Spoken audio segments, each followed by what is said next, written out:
시청자분들 반갑습니다. 멘토의 투자노트 이조 멘토입니다. 오늘은 이조의 탑다운 방식으로 진행하고요. 거시경제부터 시작해서 시장 흐름 체크하고 섹터 보고 종목까지 살펴보는 그런 시간 갖도록 하겠습니다. 오늘 시장은 사실 장 초반에 보합권으로 출발한 다음에 사실 코로나 관련주들 그리고 이제 금융이라던가 보험 이러한 밸류업 관련주들 제외하고는 대부분의 하락세를 보이면서 마감을 했습니다. 특히나 오늘 수급 자체가 코로나 쪽으로 다 갔기 때문에 사실 그렇게 썩 좋은 흐름은 아니었다 이렇게 말씀을 드리고 싶고요. 외국인들의 코스피 코스닥 수급적으로 이탈이 나오면서 좀 시장 하락을 주도했다 이렇게 보시면 되겠고, 오늘 특징적인 것은 2차전지, 그러니까 전고체 관련주들 장 초반에 상승 나왔다가 상승폭 반납하고 그러고 나서 이제 바이오주 특히나 이제 코로나 관련주들 쪽으로 집중됐다 이렇게 좀 말씀을 드릴 수 있을 것 같습니다. 자, 그래서 오늘 많이 답답하셨겠지만 그래도 최근에 오른 거 대비해서 오늘 하루 정도 쉬어갔다 이렇게 볼 수 있겠고, 또 이번 주에 또 이벤트들이 있기 때문에 좀 경계를 해야 되는 또 한 주가 되지 않을까 이렇게 생각하겠습니다. 자, 그래서 오늘 거시경제부터 시작해서 하나씩 살펴보도록 할게요. 일단 첫 번째, 지난주 미국 증시 리뷰입니다. 일단은 지난주에 이벤트들이 또 많이 있었는데, 일단 생산자 물가지수 먼저 발표를 했어요. 근데 이제 PPI 상승률이 전년 대비 전월 대비 근원 PPI까지 다 예상치를 하회하면서 사실 이날 13일 날 정말 미국 증시가 급등이 나왔고, 이제 지난주에 국내 증시 흐름도 미국 증시에 따라가는 그런 모습 보여줬습니다. 그러면서 이제 미국 증시가 지난주에 이런 거였죠. 경기 침체가 맞냐? 물가 낮아지고 있고 이러한 흐름 분위기 속에서 상승세가 계속 나왔고, 지난주 미국 증시 한 주간 상승이 거의 역대급 상승이었다고 합니다. 그렇기 때문에 사실 이제 우리가 체크해야 될 것은 금리 인하가 과연 얼마나 될 것이냐. 예를 들면은 25bp 인하인지 아니면 50bp 인하인지 이건 우리가 알 수는 없습니다만, 그래도 시장 참여자들은 이제는 그러면 금리 인하도 이제 빅스텝 가야 되는 거 아니냐 이런 식으로 지금 이야기를 하고 있다 이렇게 보시면 좋을 것 같고요. 자, 그 다음에 7월 소비자 물가지수도 발표가 있었습니다.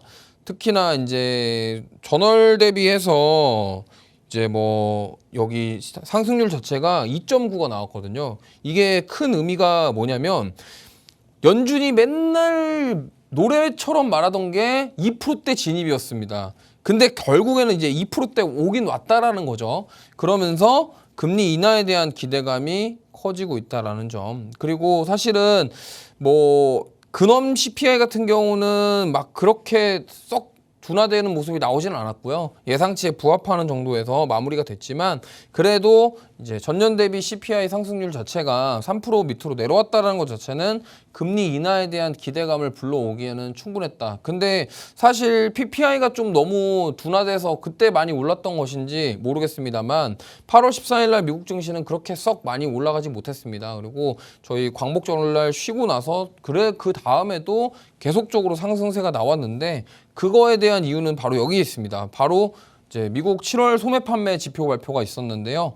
이게 우리가 이제 8월 초에 급락이 나왔을 때 그때 제조업 PMI, 미국 제조업 PMI가 둔화되면서 경기 침체다 이러한 우려 속에서 시장이 많이 하락을 했는데, 사실 이제 막상 보니까 이게 경기 침체가 맞아? 이런 생각이 들 정도로 소매 판매는 굉장히 잘 나왔다라는 거죠. 이 말인즉슨 뭐냐면 제조업에서 어느 정도 둔화되는 흐름이 나오긴 했습니다만 소매 판매 그리고 지난번 서비스업 PMI 같은 경우도 50을 상회하는 모습이 나왔고 경기 침체는 아니다라는 얘기가 나왔기 때문에 이번 소매 판매 지표 결과로 인해서 이게 경기 침체가 맞냐 이제 그런 얘기가 나오면서, 그러면 금리 인하에 대해서 또 힘을 실어준다. 왜냐면 경기 침체는 아니지만 그래도 이제 이런 거죠. 물가는 낮아지고 있다. 경기는 괜찮다. 그러면은 물가가 금리 올릴 때보다 훨씬 많이 낮아졌으니 이제 금리 인하해도 되는 거 아니냐. 이게 이제 지금 시장 참여자들의 입장인 거고요. 과연 이제 잭슨홀 미팅에서 파월 의장이 그러면 이 경제 지표들을 보고 우리가 금리 인하를 해야 돼 말아야 돼. 그리고 한다고 한다면 과연 25bp야 50bp야 이걸로 인해서 이제 앞으로 시장 방향성이 나올 가능성이 높다라는 점 참고하셨으면 좋겠습니다.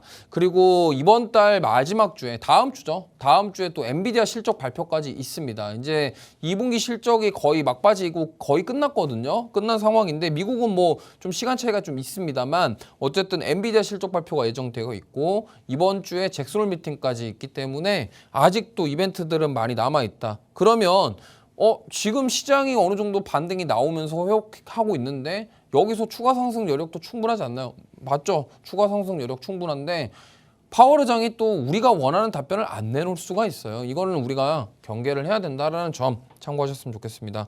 자, 그래서 오늘의 한마디는 자, 미국 경기 침체 이슈 해소가 맞냐에 대한 부분인데 저는 사실 이게 경기 침체에 대해서 논했던 것 자체가 좀 성급했던 거 아닌가 저는 이렇게 생각합니다. 그때 빠졌던 게 아래 공포에 대한 이유도 있었지만 사실 엔캐리 트레이드 청산에 대한 이슈가 더 컸다라고 생각을 하고 있고 그러다 보니까 겁먹은 사람들의 그런 매도 물량이 너무 많이 나오다 보니까 이런 식으로 좀 아래 공포까지 오지 않았나. 근데 지금 생각해보면 이게 과연 아래 공포인가? 이렇게 생각해봐야 될 것 같습니다. 그래서 뉴스 보면은 이제 아래 공포는 끝났나 이제 정확하게 이제 지수 회복되니까 이런 뉴스들이 나오고 있습니다. 그러면서 이제는 금리. 그러면 지금 보면은 이번 주에 가장 큰 거는 바로 이거죠.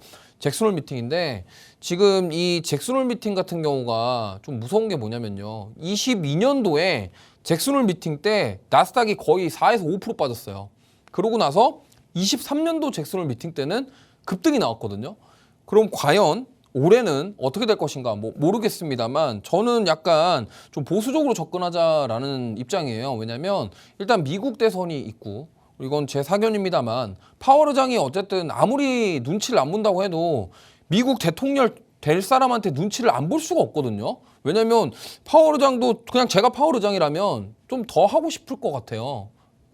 연준 의장을. 그렇기 때문에 트럼프가 만약에 되면은 이거 금리를 내리지 말라고 했는데 만약에 내렸어요. 이러면은 파월 의장 사실 좀 약간 입지가 흔들리는데 뭐 해리스가 된다 그러면 해리스 같은 경우는 연준의 입장에 대해서 우리는 신경 쓰지 않을 거다라고 얘기를 했기 때문에 상관없는데 만약에 트럼프가 되면은 이게 파월 의장 입장에서는 이거 좀 그런데 이런 생각을 할 수도 있다라는 거죠. 이거는 뭐 제 사견입니다만 어쨌든 그래서 지금 연준 위원들은 금리 인하를 하기에는 아직도 우호적인 지표가 더 필요하다라는 목소리를 내고 있습니다. 그렇다 한다면 잭슨홀 미팅에서 우리 시장 참여자들은 금리 인하를 이미 했어요. 그래서 지금 시장 참여자들은 무슨 얘기하냐? 야, 25bp가 아니라 50bp 가야 돼 이런 얘기하고 있단 말이에요. 근데 연준 위원들은 니넨 왜 그래? 약간 이런 입장입니다. 그래서 우리가 이번 주에 이 결과를 통해서 다음 주에 시장 방향성이 결정될 가능성이 매우 높다라는 점 다시 한번 강조해 드리니까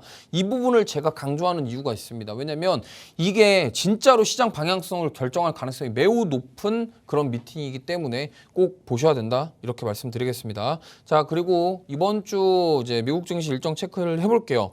자, 지금 보시면은 이번 주 특별한 건 없는데 딱 눈에 띄는 게 하나 있습니다. 민주당 전당대회 개막. 우리나라 아니고요. 우리나라 아니고 미국 민주당입니다. 미국 민주당이라 하면은 이제 바이든 대통령과 해리스 후보가 정당을 이제 가지고 있는 정당이 민주당이고요. 트럼프는 공화당입니다. 그러다 보니까 우리나라 입장에서는 뭐 민주당 같을 수 있는데 우리나라랑 상관없고요. 어쨌든 미국 민주당 정당대회 개막. 그러면 이 해리스 관련주들이 다시 한번 나올 수 있다라는 거고 특히나 경기 침체에 대한 우려가 좀 진정되는 상황에서 만약에 해리스 트레이드가 좀 테마적으로 좀 상승이 나온다고 한다면 아무래도 신재생 에너지라던가 좀 많이 빠졌던 그동안 트럼프 트레이드로 인해서 피해를 봤던 섹터들 위주로 반등이 나올 가능성이 있기 때문에 참고하셨으면 좋겠고요. 그 다음에 수요일 날 새벽에 그러니까 이거 지금 미국 시간이거든요. 우리나라 시간으로 목요일 새벽에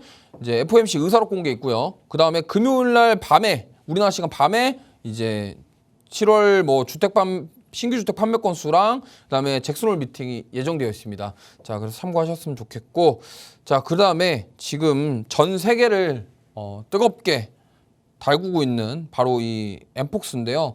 그 세계보건기구에서 비상 사태를 드디어 선포를 했습니다. 선포를 했고요. 근데 뭐 이런 건 있어요. 국가별로 뭐 이러한 이동을 자제하고 막아버리고 이런 거 차단하자 이런 건 아닌데 어쨌든 권고하는 수준에서 지금 주의가 필요하다 이렇게 얘기하고 있고요. 지금 뉴스 보면은 엠폭스 확산 막아야 못 막으면은 전 세계가 위험하다 이런 얘기까지 나오고 있습니다. 지금 이 말이 나왔다라는 거는 사실 이제 투자자들 입장에서는 공포감을 조성할 수 있는 가장 큰 이슈입니다. 왜?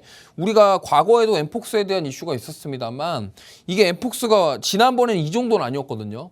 근데 코로나는 이제 우리가 한번 겪었단 말이에요. 겪다 보니까 그거에 대한 공포심이 좀 어느 정도는 좀 사그라들었는데 이제 엠폭스는 무서운 거예요. 그러다 보니까 지금 최근에 엠폭스 관련주들이 계속 올라가는 겁니다. 그렇기 때문에 지금 그럼 만약에 진짜로 이 세계보건기구에서 얘기했던 것처럼 이 대응이 만약에 안 됐을 때 아프리카에서 끝나는 게 아니라 이게 만약에 전 세계로 퍼지게 된다고 한다면 제2 코로나도 가능성이 있다는 겁니다. 그렇기 때문에 이 확산을 막자, 못 막으면 위험하다. 근데 또 아니나 다를까 이러한 전 세계적으로 지금 엠폭스 이슈가 있는데 우리나라에 지금 코로나 환자 수가 많아지고 있다. 이 부분이 결국에는 뭐예요? 진단키트 주들의 그런 수급을 불러오게 된다는 겁니다. 뭐 쉽게 생각하면 이렇습니다. 그동안 진단키트 주들이 코로나 때 엄청난 실적을 많이 냈다가 지금 21년도, 22년도, 23년도 실적이 안 좋았어요. 근데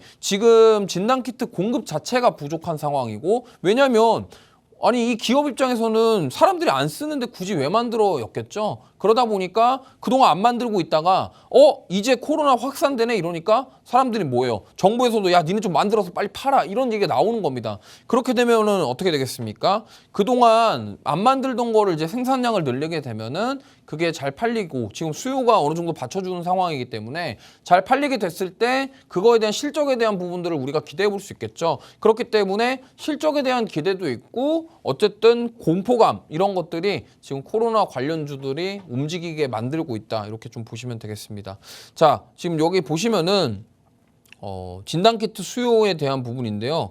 지금 8월 달 들어와서 엄청나게 폭등하고 있습니다. 이게 무슨 거의 급등주들 움직이는 듯이 거의 상한가 이상 간 것처럼 지금 평균적으로 코로나 진단키트 판매량 자체가 주당 한 2,000개 정도였는데 지금 뭐 최근 2주 동안 한 주에 막 15,000개 이상씩 팔리고 있어요. 그러니까 무슨 말이냐면 기하급수적으로 늘어나고 있다라는 거는 이제 지금 뭐 어느 정도 사람들이 뭐 처음에는 아유 이거 뭐 그냥 감기겠지 검사를 안 하다가 이게 갑자기 무서운 거죠. 그러니까 이제 진단키트 사서 너도 나도 검사를 하는 거고 요즘에 옛날처럼 그 보건소나 뭐 이런 데 병원 가서 검사를 하면은 공짜로 안 해줍니다. 가면 3만 원 내야 된다고 하더라고요. 그러니까 이제 거기 가서 3만 원 내기 아까우니까 이제 진단키트를 쓰자 이렇게 좀 되는 것 같고요. 그렇기 때문에 지금 여러 가지 뭐 정부에서도 이러한 사태까지 벌어질 거라고는 예상을 못했던 것 같은데 어쨌든 지금 수요가 폭증하고 있고 공급이 부족하기 때문에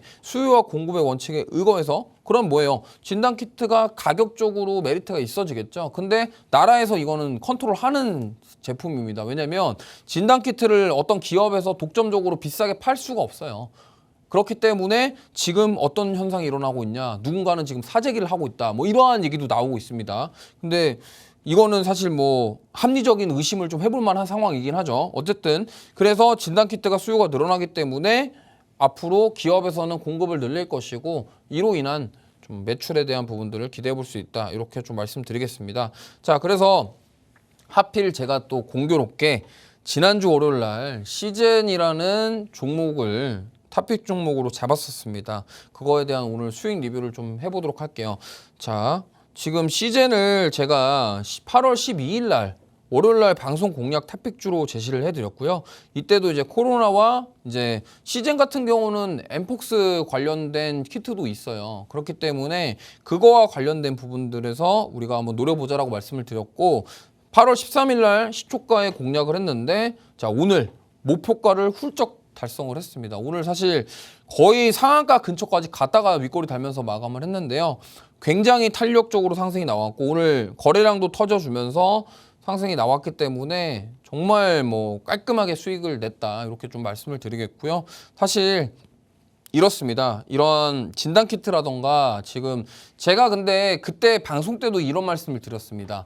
지금 뭐 수젠텍이라던가 뭐 진매트릭스 뭐 엑세스바이오 이런 종목군들 있잖아요. 그런 종목들은 물론 힘은 좋은데 제가 말씀드렸던 거는 오히려 지금 실적이나 이런 부분들 과거에 돈을 잘 벌었던 기업들이 다른 데 투자를 하면서 돈을 썼던 기업들 과거의 대장주들을 다시 한번 살펴보자라는 말씀을 드렸고 그중에 탑픽을 제가 시젠으로 말씀드렸다는 점 참고해 보셨으면 좋겠습니다. 자, 그래서 시젠 투자 포인트 다시 한번 정리해 드리면 일단 엠폭스랑 코로나19에 대한 부분들 그리고 지금 보건 비상사태 이게 여기 지금 우려라고 적혀 있는데 이거 지난주에 얘기했던 거고요. 사실 이미 우려가 아니라 이미 공포에 대해서 조성을 했죠. 그렇기 때문에 참고하시면 좋겠고 그다음에 시젠 같은 경우는 그때 과거에 2020년도에 번 돈을 가지고 여기는 비코로나 진단 제품 라인업을 추가를 많이 했습니다. 무슨 말이냐면 뭐 일반적인 뭐 폐렴이라던가 호흡기 질환들, 그러니까 코로나 말고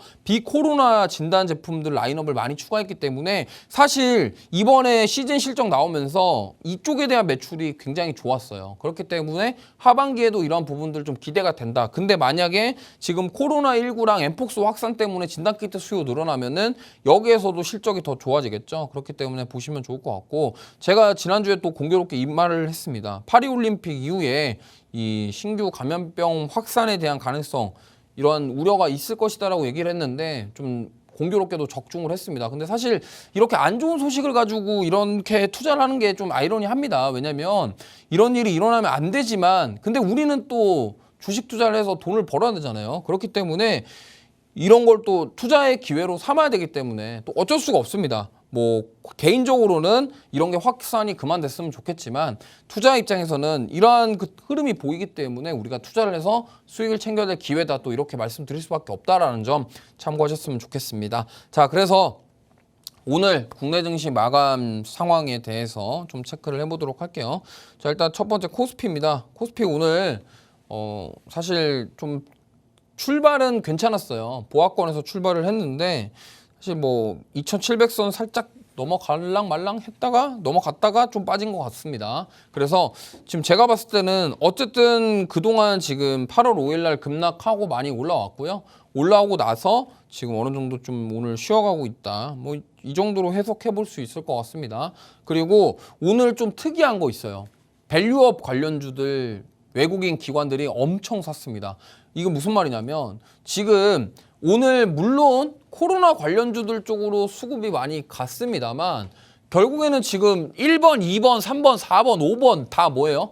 밸류업 관련주죠. 6번까지도 밸류업 관련주입니다. 그리고 저기 HLB랑 실리콘투랑 메디톡스랑 세방전지 저기는 제가 봤을 때는 개별적으로 좀 움직인 것 같아요. 뭐 메디톡스 같은 경우는 사실 뭐 요즘에 휴젤이랑 대웅제약 잘 나가니까 약간 좀 들어간 거 아닌가 좀 이렇게 생각을 하고 있고요. 외국인들 보면요 1위부터 4위까지 또 뭐 저깁니다. 다 보험, 금융 이런 쪽이고 6번도 그렇고요. 7번까지 그렇고 그 다음에 이제 외국인들은 오늘 그 외에 뭐를 골랐냐? 조선, 그 다음에 방산 이렇게 골랐는데 실리콘투는 지금 외국인 기관 다 눈여겨보고 있는 것 같아요. 그래서 물론 화장품주들 좋습니다만 지금 어쨌든 밸류업 관련주들 왜냐하면 저 밸류업 얘기를 또 안 할 수가 없는 게 지금 9월 달에 정부에서 밸류업 지수를 공개를 한다고 합니다. 그 금감원이랑 이런 거기서 공개를 하고 그 다음에 이제 밸류업 지수 연계형 ETF 상품을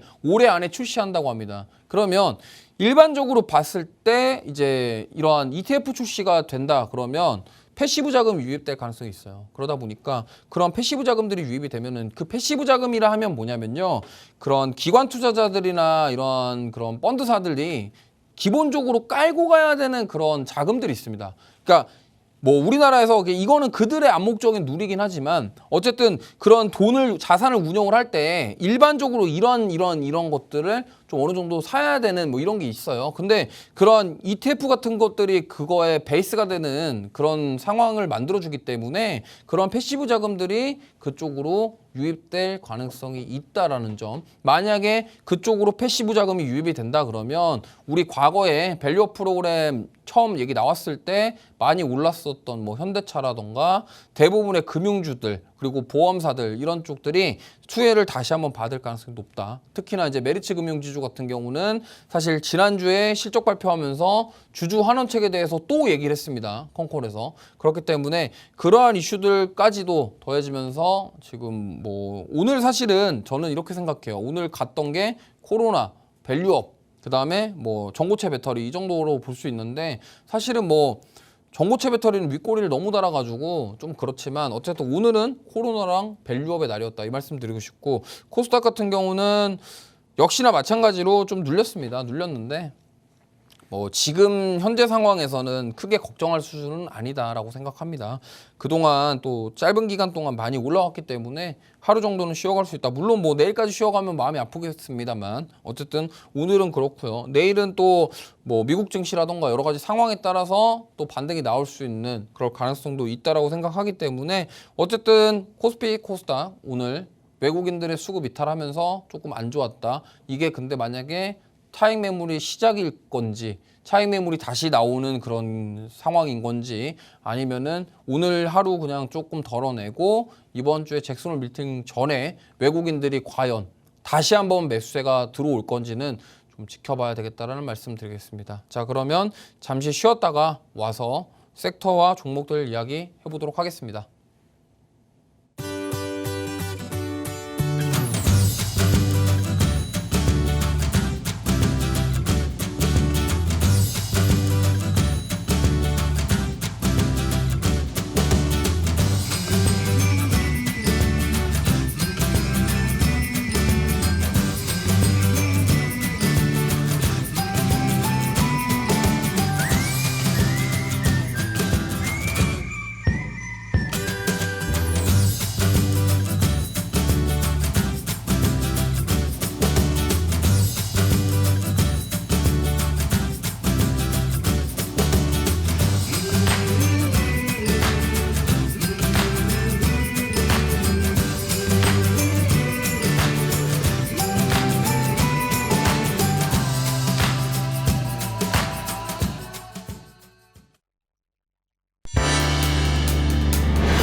네, 돌아왔습니다. 자, 본격적으로 이제 오늘 시장에서 좀 핫했던 그런 섹터들 하나씩 살펴보면서요.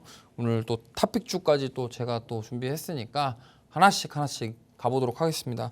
자, 일단 첫 번째로 일단 오늘 아까 말씀드렸던 전고체 배터리입니다. 이거 좀 얘기를 좀 해야 될 게 지금 전기차 포비화 확산에 따른 대안책이다 뭐 이런 얘기가 나오고 있는데 사실 저는 이 전고체 배터리가 물론 대안책인 건 맞아요. 맞는데 이게 지금 당장에 어떠한 뭔가 발빠르게 전고체 배터리로 교체할 수 있는 상황이 아닙니다. 아직 개발 진행 중이고요. 이거에 대해서 지금 개발하고 뭐 시제품 만들고 양산하는 데까지 상당한 시간이 많이 남아 있어요. 그렇기 때문에 물론 이제 이런 건 있죠. 이론적으로 봤을 때 지금 배터리 구조 자체가 뭐 양극재, 음극재, 분리막, 뭐 전액 이런 식으로 구성이 되어 있는데 지금 폭발이 나는 것이 어쨌든 음극재와 양극재 사이에 있는 것이 분리막이 망가지면서 거기서 이제 전류가 통해가지고 폭발이 난다. 이러한 지금 상황을 만들어가고 있다 이렇게 얘기를 하고 있거든요. 그렇기 때문에 어쨌든 전고체 배터리를 사용하게 되면은 분리막 자체가 필요가 없고 그 전 고체 자체라는 말이 그 안에 전류를 통하지 않게끔 만들어 버리는 거니까 그러면 음극재랑 양극재랑 통하지 않아서 폭발 위험이 없다. 지금 그 이론이거든요. 전고체 배터리가. 근데 이거는 사실 아무도 몰라요. 지금 만들어지지가 않아서 이게 앞으로 진짜로 대안이 될 건지 아니면 뭐 전고체 배터리도 또 무슨 문제가 있는지 없는지를 알 수가 없습니다. 그렇기 때문에 제가 봤을 때는 지금 전고체 배터리주들 반등 나오는 거는 단순 저는 이슈에 의한 기대감에 의한 상승이라고 보고 있고, 오늘 그러다 보니까 윗꼬리가 달리면서 빠졌다라는 점 참고하시면 좋을 것 같아요. 그러니까 무슨 말을 드리고 싶냐면 이런 거 따라가면 안 된다라는 겁니다. 그러니까 오늘 만약에 이 전고체 배터리를 따라갔으면 손실입니다. 그렇기 때문에 자 보세요. 이게 근본적인 해결책 자체가 아니에요. 지금 당장 전고체 배터리를 가져와서 그걸 가지고 뭔가 지금 뭐 전기차에다가 이걸 집어넣어서 바로 돌릴 수 있는 게 아닌데, 이게 지금 막상 전고체 배터리가 해결책인 것 마냥 뭔가 뉴스도 나오고 갑자기 여기가 급등 나오고 이러니까 사람들이 야 이게 이제 2차전지 바닥 찍고 올라오나 보다 이렇게 생각하는데 전혀 그렇지 않아요. 왜냐면 이거를 그런 식으로 접근하시면 안 되고, 그러면 전기차 포비아 확산에 대한 대안은 뭐냐? 그 현대에서 얘기했던 BMS에 대한 기술입니다. 그러니까 무슨 말이냐면 BMS라는 게 배터리 매니지먼트 시스템인데, 그 배터리 매니지먼트 시스템 자체가 잘 되어 있으면 폭발 위험성이 있을 때 뭐 자발적으로 끊어버리던가 아니면 뭐 그런 장치들이 지금 하드웨어적으로 구성이 돼야 되는 상황이거든요.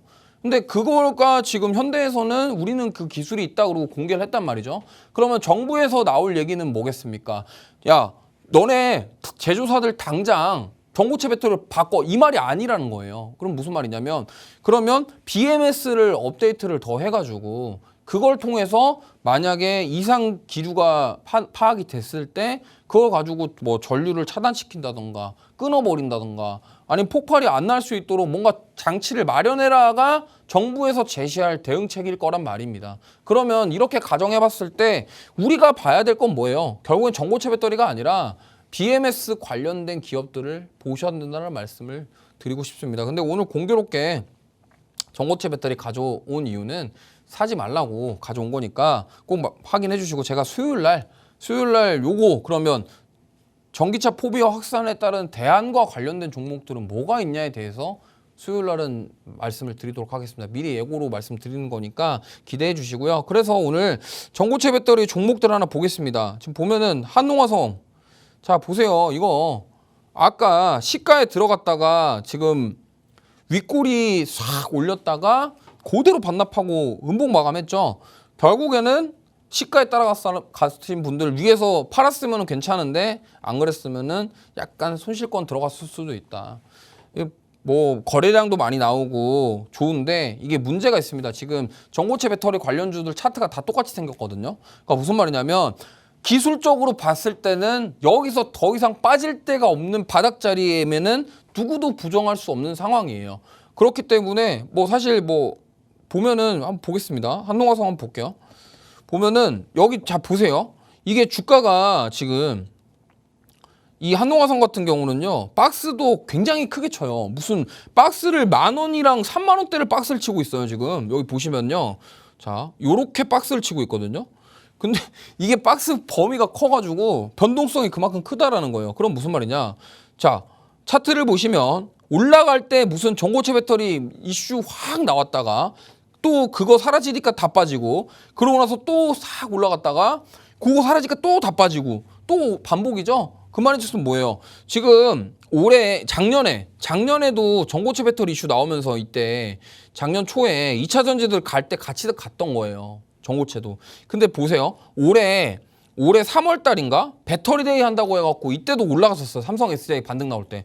그때 올라갔다가 그대로 다 빠졌죠. 그러고 나서 지금 또 반등. 그러니까 이게 무슨 말이냐면 이거를 지금 사기에는 안 된다라는 거예요. 물론 내가 트레이딩을 잘해서 단기적으로 대응을 잘할 수 있어.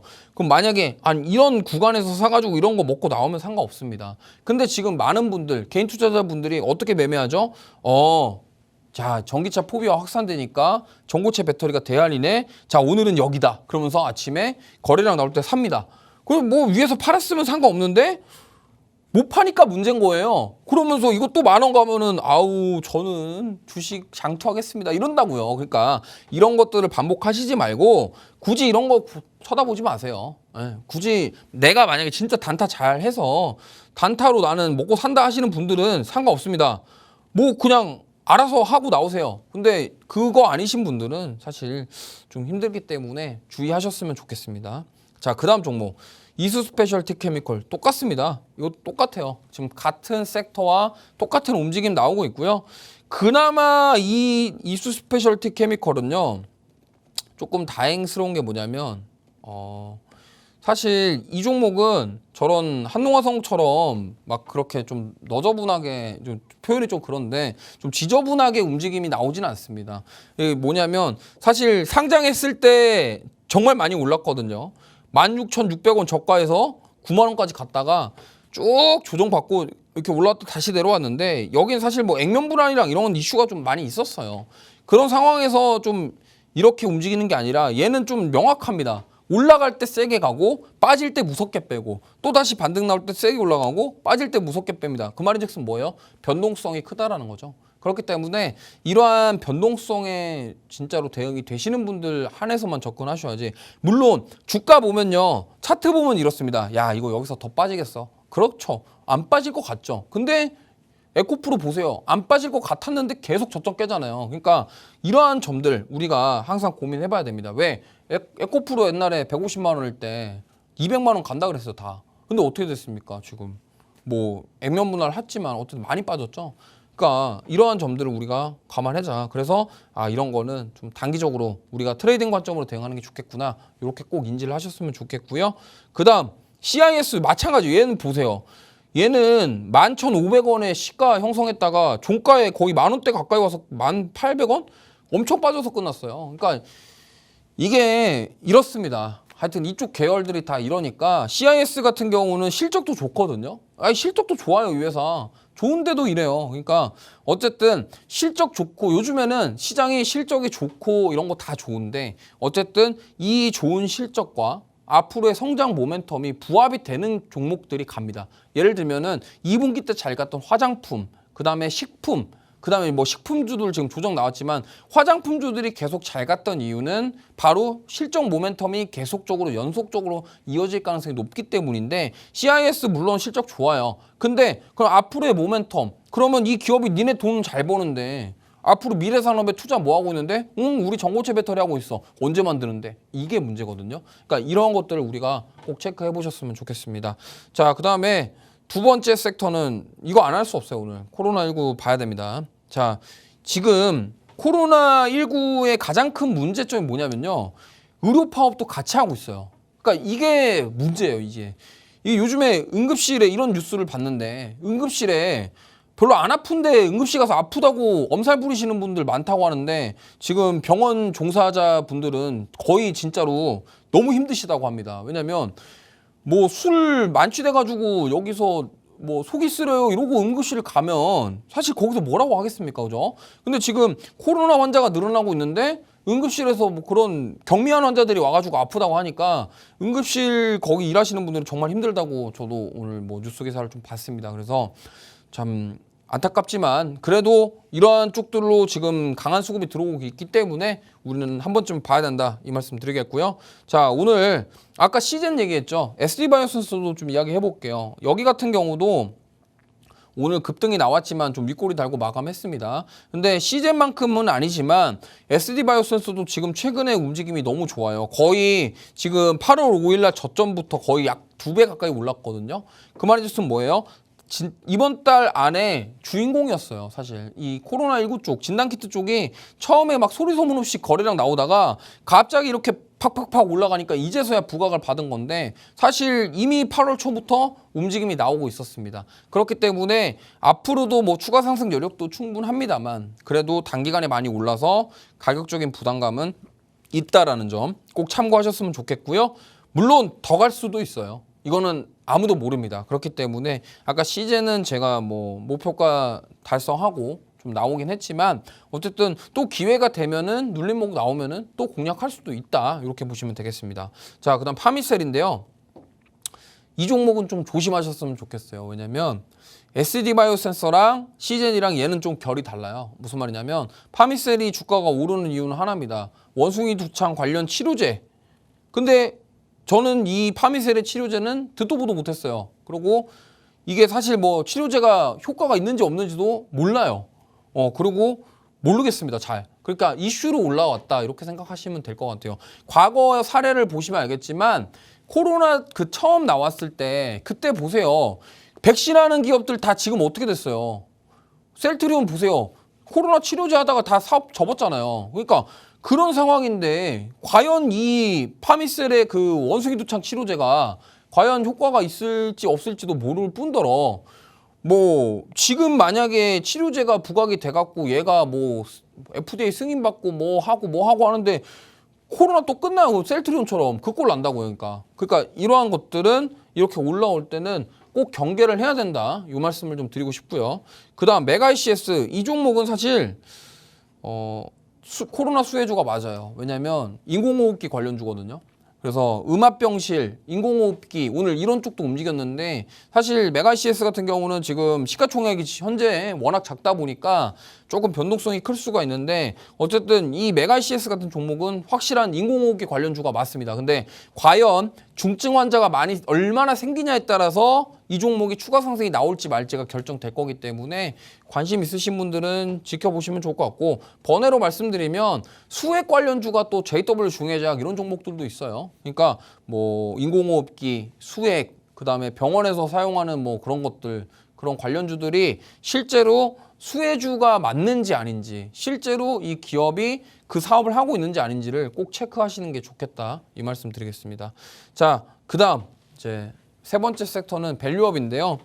아까도 제가 살짝 언급을 드렸습니다만 지금 은행이랑 지주사랑 보험 이런 쪽에 강세를 보이고 있습니다. 근데 앞서 말씀드린 것처럼 지금 정부에서 어쨌든 밸류업 기업별로 밸류업 지수에 대해서 정리해가지고 선보일 것이다 9월 달에 그런 얘기도 나왔고 그 다음에 이제 ETF 관련된 이슈 이런 것들이 있기 때문에 오늘 사실 이쪽으로 수급이 들어왔고 지금 외국인 기관들이 시장 빠졌음에도 불구하고 담았던 종목들은 다 이쪽 섹터에 있다라는 점 참고하시면 좋겠습니다. 자, 먼저 메리츠 금융주주인데요. 이 종목은 오늘도 52주 신고가를 경신했습니다. 정말 심상치 않게 지금 올라가고 있거든요. 8월 5일 날 73,500원이었는데 정말 회복력도 빠르고 강하게 반등 나오고 있습니다. 뭐 얼마나 더 올라갈지는 모르겠습니다만 지금 투심이 이런 것 같아요. 자, 이번 주에 잭슨홀 미팅 있는데 금리 내릴지 올릴지는 모르겠고 시장은 자꾸 지금 코로나 때문에 반도체 빠지고 뭐 빠지고 다 빠지는데 그럼 우리는 뭘 봐야 돼? 그래 밸류업이다 이렇게 간 것 같아요. 그럼 왜냐면 그때도 이제 현대차랑 밸류업 처음 얘기 나왔을 때도 밸류업 얘기 나오면서 그 밸류업 관련주들이 굉장히 많이 올라갔잖아요. 그러다 보니까 이제 좀 나는 변동성보다는 안전한 조금 상대적으로 안전한 투자처를 찾고 싶다 하시는 분들이 지금 이쪽으로 좀 보고 있지 않나 이렇게 생각을 하고 있고 실제로 만약에 파월이 뭐 금리 인하를 하든 인상을 하든 관계없이 사실 이거는 지금 밸류업은 어떻게 보면 우리나라에서 자체적으로 하고 있는 그런 정부에서 운영하고 있는 거기 때문에 수혜를 받을 것이다라고 투자자들이 판단하지 않았나 이렇게 생각합니다. 그래서 오늘 52주 신고가를 경신한 바로 메리츠 금융지주. 저는 이 기업이 참 주주하는 책도 멋있게 하는 것 같아요. 뭐 컨콜에서 내용 보니까 하반기 순이익 50%에 대해서 주주 환원을 하겠다라고 얘기를 하더라고요. 그러니까 그만큼 자기 번 거를 주주를 위해서 쓴다라는 점. 이 부분이 지금 52주 신고가를 경신하게 된 원동력이 아닌가 이렇게 생각하고 있고요.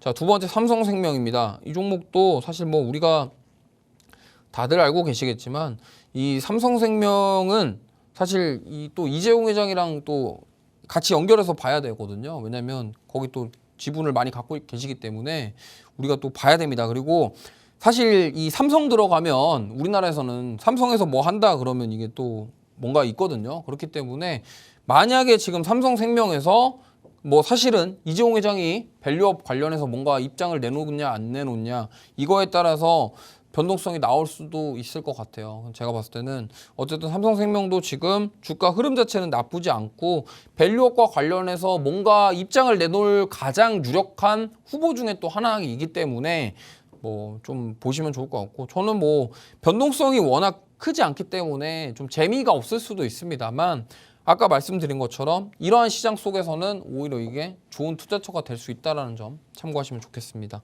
자, 그다음 KB금융인데요. 제가 이거 예전에 이런 말 한 적 있는데 은행주 보실 때 우리나라 뭐 KB금융, 그다음에 우리, 하나 뭐 기억이 안 나는데 하여튼 그 4대 은행 있잖아요. 주. 근데 이 중에 뭘 사야 되냐라고 저한테 물어보시는 분이 예전에 있었어요. 근데 저는 이 말을 했습니다. 본인이 거래하시는 주거래 은행 사시면 된다고. 그래서 오늘 뭐 특별하게 제가 KB금융을 가져오긴 했지만 뭐 이건 솔직히 제가 KB 써서 가져온 건데 그거 말고 하나, 뭐 신한, 하나, 우리 이렇게 4대 금융주 지주사들 있잖아요. 그 중에 그냥 본인이 주거래 은행 거래하시는 거에 투자하시면 됩니다. 굳이 막 이것 중에 뭐가 더 좋냐? 의미가 없어요. 왜냐하면 다 거기서 거깁니다. 그렇기 때문에 본인이 사용하시는 주거래 은행의 주주가 한번 돼보시는 것도 좋은 방법일 것 같으니까 한번 그렇게 투자해 보시길 바라겠습니다. 자, 그래서 구구절절 설명 잘 들었으니까 자, 오늘은 뭘까요? 오늘 탑픽 종목 공개하도록 하겠습니다. 일단 코로나 쪽에서 가져왔고요. 오늘 좀 접근을 좀 다르게 해보겠습니다. 자, 대원제약이라는 종목인데요. 사실 지금 시장에서 코로나 관련주로 진단키트가 세요. 이거는 저도 인정하겠습니다. 진단키트가 너무 세고 특히나 엠폭스 관련주가 셉니다. 그리고 듣도 보도 못한 종목들이 막 갑자기 테마주로 엮여서 올라가고 있어요. 근데 제가 대원제약을 말씀드리고 싶은 이유가 있는데 크게 좀 3가지 정도가 있습니다. 일단 첫 번째로 대원제약에서 지금 판매하고 있는 콜대원이라는 제품이 있습니다. 일반 감기약이고요.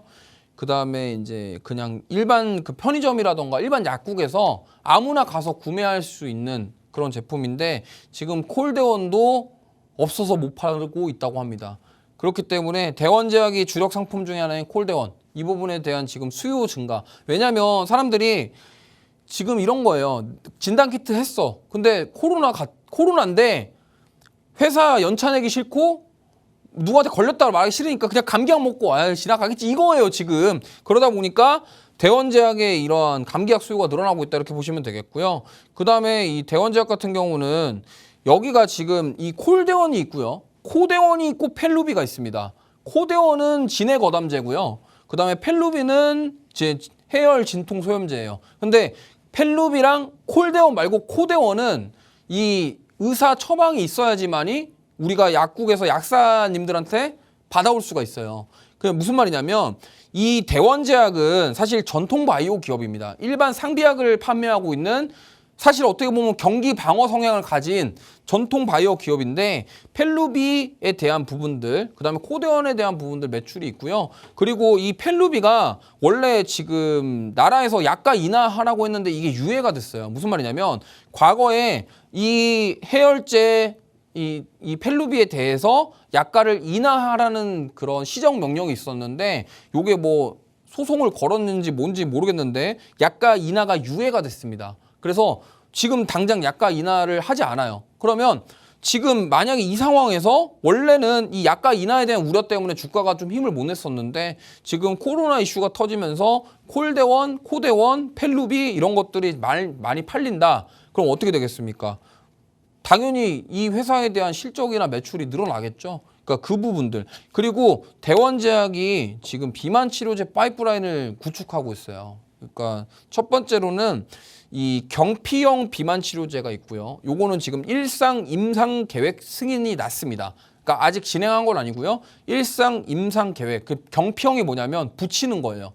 그러니까 파스처럼 붙여가지고 비만 치료제로 쓰겠다. 그리고 대원제약이 경구형 비만 치료제도 하고 있습니다. 그건 이미 국내 임상 2A를 완료했거든요.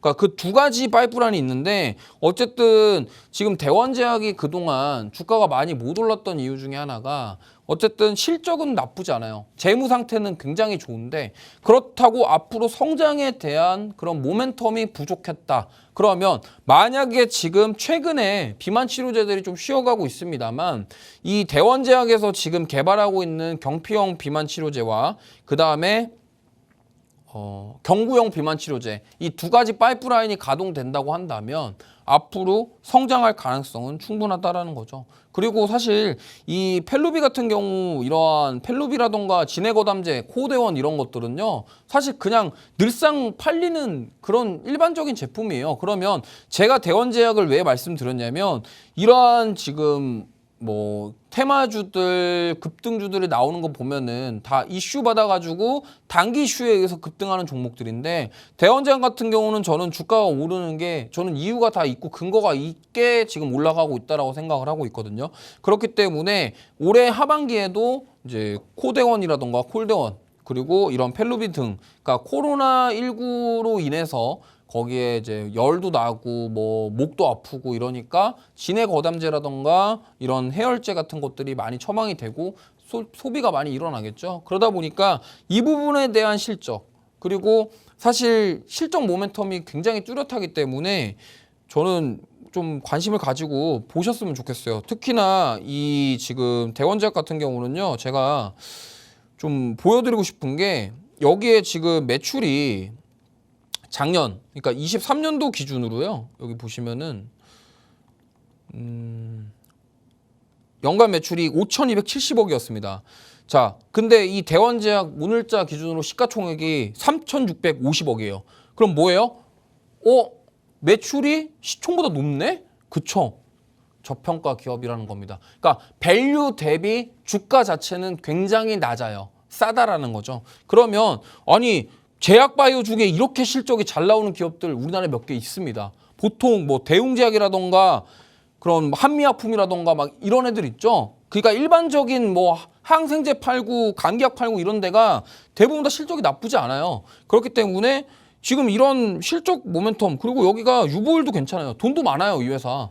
그렇기 때문에 근데도 이렇게 저평가다. 야, 바이오가 지금 퍼가 12배면은 말 다 했습니다. 진짜 저평가거든요. 그렇기 때문에 이러한 기업들이 그동안 그러면 고평가를 받지 못했던 이유는 하나예요. 앞으로의 성장 가능성에 대한 모멘텀이 부족했다라는 거죠. 그렇기 때문에 지금 제가 대원제약을 말씀드리는 이유는 물론 단기적으로 이런 콜대원, 코로나 이슈로 인해서 상승이 나올 수도 있겠지만 우리가 좀 멀리 봤을 때 이거로 인한 실적 개선에 대한 기대감 그리고 지금 경피용 비만 치료제랑 그다음에 경구용 비만 치료제 먹는 거랑 붙이는 거랑 둘 다 지금 하고 있거든요. 그럼 거기서 나오는 파이프라인들 만약에 앞으로 이런 임상이 다 성공하고 뭐 승인 다 받고 하면은 앞으로 이거에 대한 파이프라인을 통해서 한 걸음 더 나아갈 수 있을 어쨌든 비만 시장 자체는 굉장히 크다라는 거를 우리는 펩토를 통해서 인지를 했습니다. 근데 펩토는 뭐 했습니까? 주주배정 유상증자 했죠. 그러니까 이게 돈 없는 회사들은 이런 게 문제인 겁니다. 펩트론 주주분들한테 죄송합니다만 돈이 없으니까 그거를 운영자금이랑 투자 자금을 위해서 주주배정 유상증자 해버린단 말이에요. 근데 이런 대원제약 같은 곳은 사실 돈을 잘 벌기 때문에 굳이 무리하게 유상증자 할 필요가 없는 거예요. 그러면서 돈을 벌면서 파이프라인 만들어 간다. 그렇기 때문에 우리가 좀 생각을 바꿔서 지금 진단키트주들 이렇게 강하게 올라갈 때 거기에 추격 매수하는 게 아니라 오히려 상대적으로 덜 오른 그런 바이오 그다음에 이런 감기약이라던가 해열제 이런 쪽을 취급하는 기업들 그리고 실적 모멘텀이 있는 기업들을 한번 보자라는 취지로 말씀을 드렸으니까 뭐 도움이 받고 싶으신 분들은 여기 화면 하단에 보이는 QR코드 찍고 팍스 통신만 오시면은 조금 자세한 전략 얻어 가실 수 있다라는 점 참고하셨으면 좋겠습니다. 자, 오늘도 어려운 장세 속에서 고생 많으셨고요. 오늘은 여기서 인사드리고 저는 아까 예고했던 대로 수요일 날 전고체 배터리 2차전 한번 해보도록 하겠습니다. 자, 고생 많으셨고요. 좋은 즐거운 시간 보내시고 저녁 시간 되시고 수요일 날 뵙겠습니다. 감사합니다.